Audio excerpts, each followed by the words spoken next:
All right, boys. I believe we are in the final week of the race to 365 episodes in 365 days. Something along those lines. So, today's topic is the topic of survivalism. Now, I think it was last week or so, or maybe, yeah, I think it was last week, there was a hurricane. Did a lot of damage in South Carolina, I want to say. South Carolina or North Carolina, I forget now which. And people are living in some pretty tough conditions, I guess. Access, being really terrible for some of them, and access, basic kind of food supplies, things like that, being really, really an issue. And it basically, the infrastructure just really kind of destroyed. Maybe the power not being on for another 6 months in some cases or whatever. So pretty incredible wreckage. And you think about I used to listen to a podcast called very inventively the Survival Podcast, and the Jack Spirko is the podcaster in question here, and so I used to listen to him. Not so much because I really bought into the whole survival. I've never been strongly motivated from a survivalist standpoint, I would say. Like I've never had a strong belief, I guess, that the collapse of civilization was imminent and that I would be well served to really stockpile a lot of stuff. At one point, because of some prophecy or whatever, my wife and we stockpiled some water and some, cans of beans maybe and things like that. But pretty on your hierarchy of survival sophistication, pretty low. So I'm not really motivated by survival, which is kind of interesting because, when it comes to money,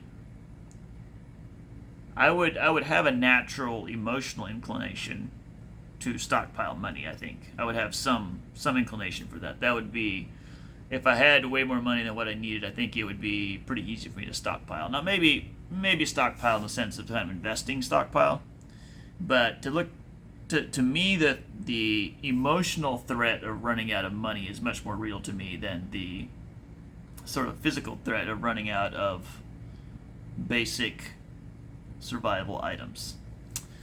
So, but the reason I listened to his podcast, this survival podcast by Jack Spirko, the reason I listened to it so much was because he had a lot of talk about self-sufficiency and, from a gardening, permaculture, whatever perspective.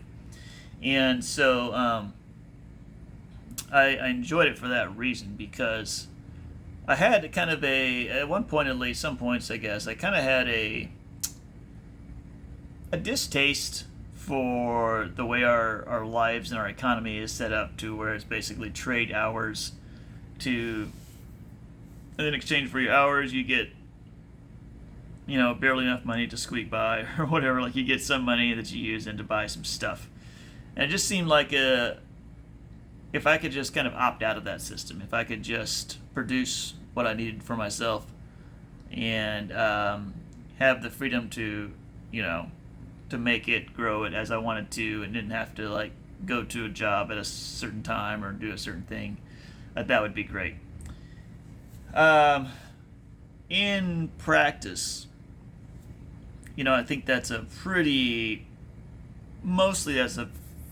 airy-fairy goal, right? Like not too many people are, like if you want to really opt out of the system, like there's potentially going to be quite a bit you're going to have to give up, in terms of either just not having money to do fun things or buy fun items or living without some pretty standard conveniences potentially. Now, you can go out. I do believe it's possible to go off grid, and it's probably possible, even with a little time and practice, to produce, 95% of the calories that you consume.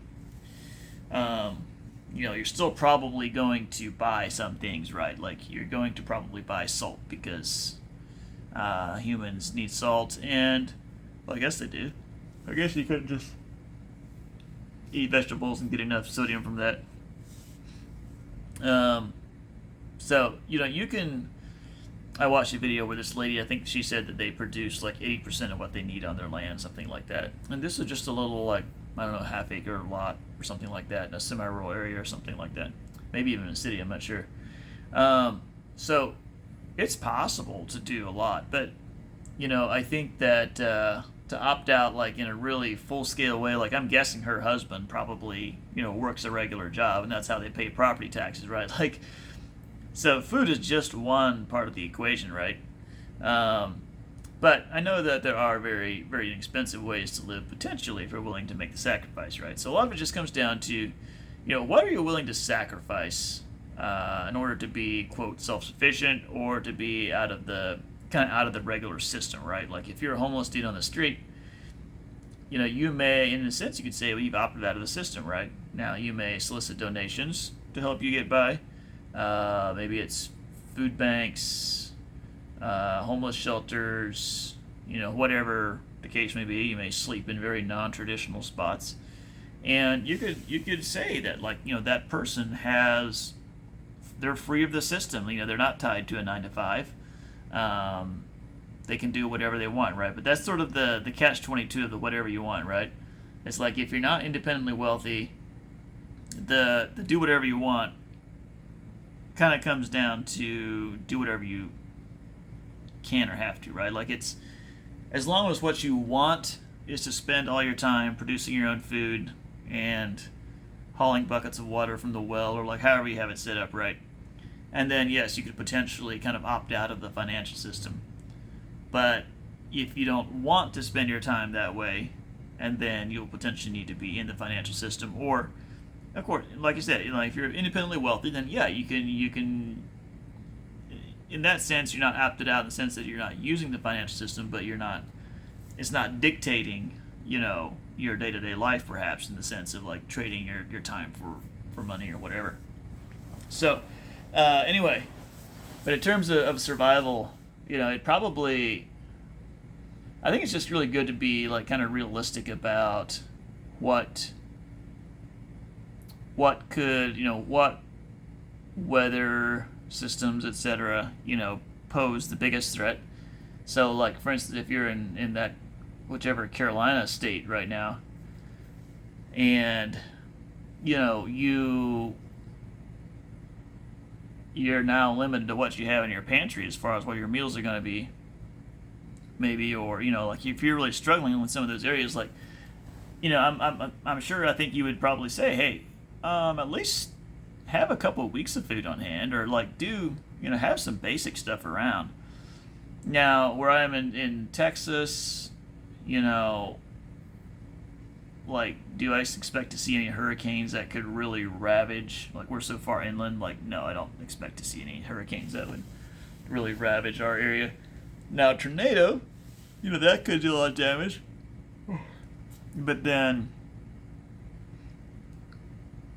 you just have to be realistic about the type of threat, and then your ability to respond to the threat, I think. And so I think it can be smart to have some sort of basic resilient stuff around. Like, we had an ice storm, that was pretty intense a couple years ago here in Texas. But fortunately, not everybody's power was out, or at least not out all the time. And so that helped a lot. And then, of course, there's just some basic stuff like, your vehicle.